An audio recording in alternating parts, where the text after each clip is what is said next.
Bagaimana kabar kalian hari ini? Semoga kalian dalam keadaan baik dan sehat. Pada kesempatan ini kita kembali melaksanakan pembelajaran daring bersama saya Bu Ria. Namun sebelum memulai pembelajaran, marilah kita berdoa terlebih dahulu. Berdoa dimulai.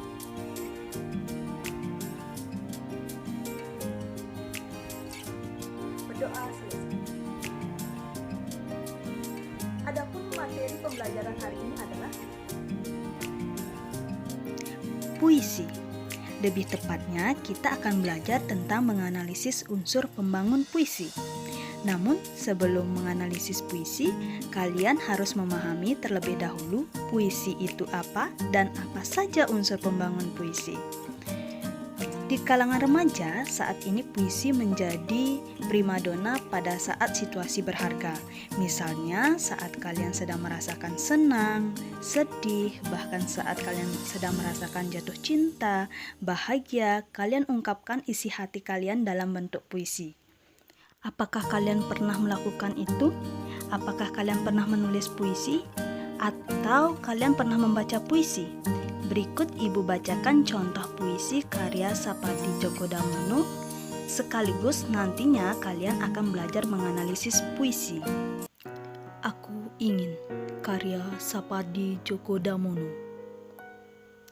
Aku ingin mencintaimu dengan sederhana, dengan kata yang tak sempat diucapkan kayu kepada api yang menjadikannya abu. Aku ingin mencintaimu dengan sederhana, dengan isyarat yang tak sempat disampaikan awan kepada hujan yang menjadikannya tiada. Nah, itulah pembacaan puisi sederhana dari Ibu. Sudah paham kan puisi itu apa? Jadi puisi merupakan karya sastra yang berisi rangkaian kata-kata yang menggambarkan perasaan penulis atau penyairnya. Dalam puisi disajikan dalam bahasa yang indah dan sifatnya imajinatif. Sastra itu memiliki unsur pembangun. Misalnya saja pada novel, cerpen itu ada unsur pembangunnya. Begitupun dengan puisi. Puisi juga ada unsur pembangunnya. Berikut adalah unsur pembangun dalam puisi.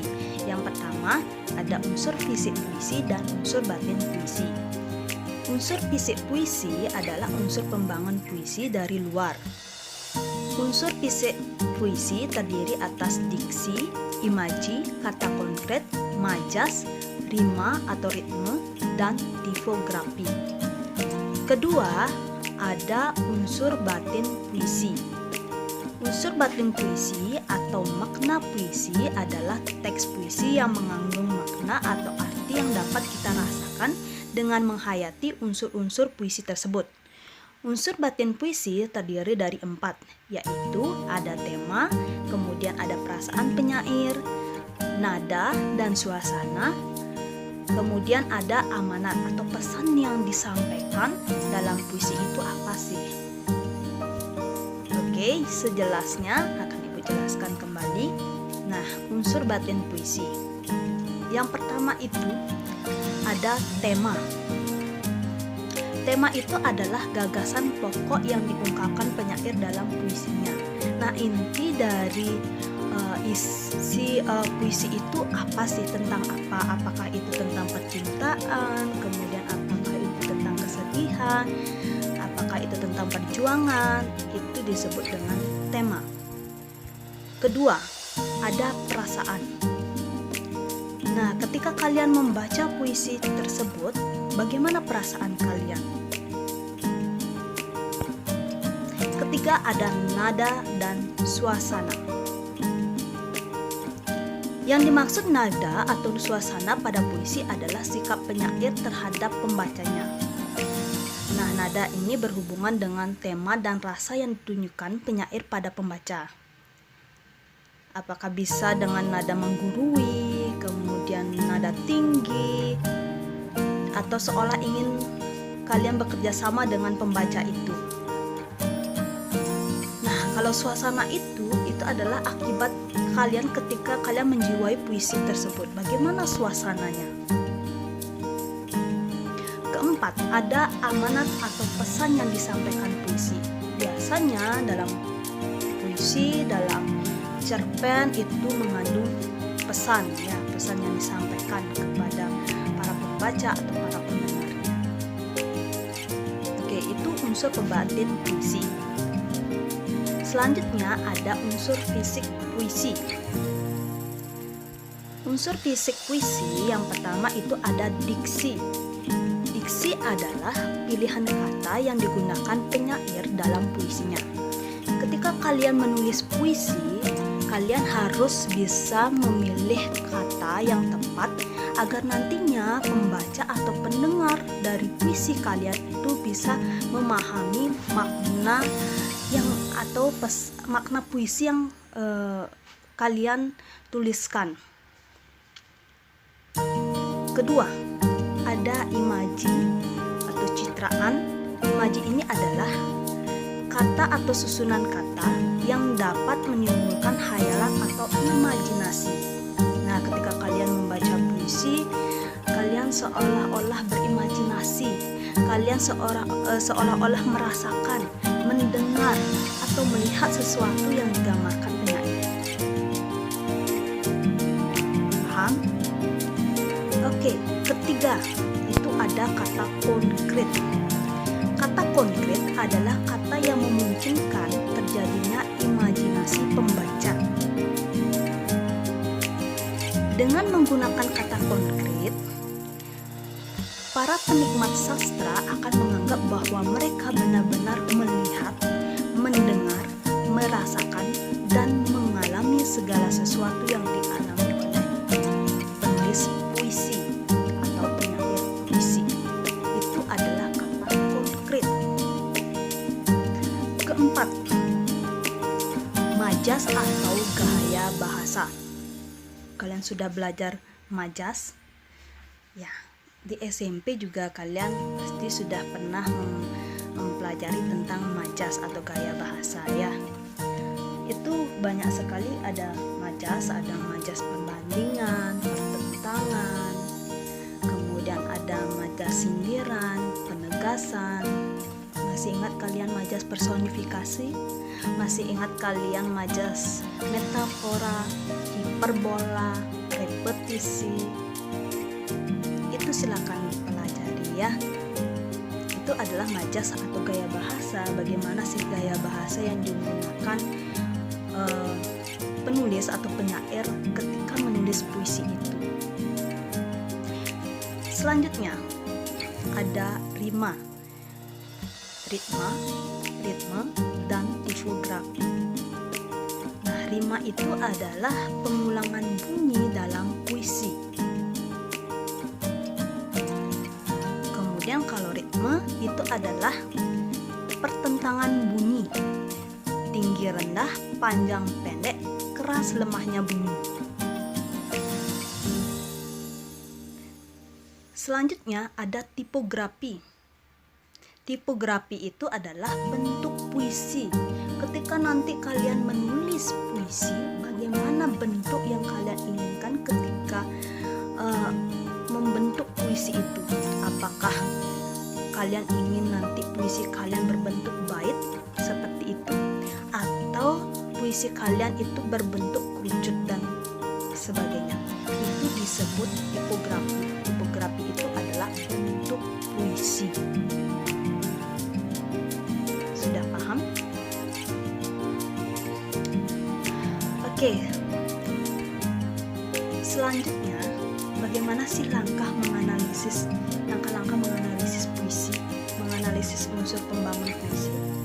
Yang pertama yang kalian lakukan adalah baca dan pahami dulu puisi itu. Maknanya apa? Temanya apa? Ketika kalian baca, pahami dulu maknanya. Kedua, ya yang jelas kalian harus membaca kembali unsur batin dan fisik puisi. Baca dulu, pahami dulu apa sih unsur batin, kemudian apa sih fisik puisi. Ketika keduanya itu kalian sudah jelas, maka barulah kalian mulai menganalisis unsur pembangun yang ada dalam puisi. Baiklah, ini adalah puisi yang Ibu bacakan. Jadi kita akan analisis unsur pembangun puisi Aku Ingin karya Sapati Djoko Damono. Sudah Ibu bacakan ya, sekarang kalian baca dulu. Sudah? Oke. Hasil analisisnya. Yang pertama, tema puisi dari Aku Ingin itu tentang apa sih? Jadi temanya adalah tentang percintaan. Kenapa percintaan? Karena kita dapat lihat dari baris puisi tersebut yang menyatakan aku ingin mencintaimu dengan sederhana. Kedua, rima dalam puisi itu adalah adanya pengulangan bunyi lagi ya. Adanya pengulangan bunyi yang terjadi pada lirik atau bait awal pertama, bait awal dan bait kedua. Yang ketiga itu adalah irama. Nah, ketika membaca puisi itu, kalau menurut Ibu itu ada penekanan ya, sehingga ketika membaca itu menimbulkan keindahan tersendiri jadinya ya. Contoh ya. Nah, gaya bahasa yang digunakan dalam puisi tersebut adalah majas, repetisi, dan metafora. Apa sih majas, repetisi? Nah, majas repetisi sudah kalian ketahui bahwa majas repetisi itu adalah pengulangan kata di setiap bait ya. Jadi itu ada dalam puisi Aku Ingin ini, yaitu pada lirik awal bait pertama dan kedua, yaitu pada kalimat Aku ingin mencintaimu dengan sederhana. Kemudian ada di sana, setelah kita analisis, ada majas metafora. Yang mana bagian metafora? Ada kata dengan kata yang tak sempat diucapkan kayu kepada api yang menjadikannya abu.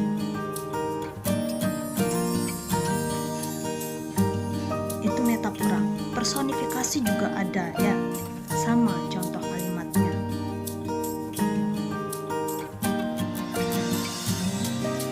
Kemudian ada citraan. Imaji yang kalian rasakan itu apa? Setelah dianalisis, di sana itu ada imaji atau citraan pendengaran. Hal tersebut dapat dibuktikan dengan kalimat dengan kata yang tak sempat kata diucapkan. Diucapkan itu adalah dirasakan oleh pendengaran. Kemudian ada citraan perasaan. Perasaannya itu adalah pada kalimat Aku ingin mencintaimu dengan sederhana. Kemudian ada penglihatan, yaitu dibuktikan dengan kalimat dengan isyarat. Itu bisa kita lihat yang tak sempat disampaikan awan kepada hujan. Kemudian tipograf yang Ibu lihat dalam puisi itu adalah dibentuk dengan bait ya, jadi berbentuk bait ya. Kemudian ada tanda bacanya juga. Nah, kata konkret, maaf itu salah kata ya, salah penulisan. Kata konkret, jadi kata konkret ini adalah yang digunakan dalam puisi ini adalah pada bait kedua yang menyatakan keinginannya. Yang bait kedua itu apa? Aku ingin mencintaimu dengan sederhana, dengan isyarat yang tak sempat disampaikan awan kepada hujan yang menjadikannya tiada. Jadi maksud dari bait tersebut adalah si aku keinginannya mencintai dengan sederhana yang rela menghadapi ketiadaan.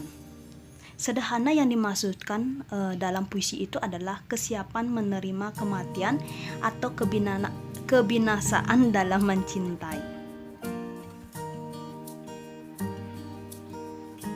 Demikianlah materi pembelajaran hari ini.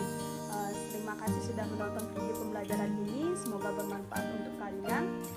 Ibu akhiri dengan para mesanti. Om Santi Santi Santi. Wassalamualaikum warahmatullahi wabarakatuh. Terima kasih. Sampai jumpa.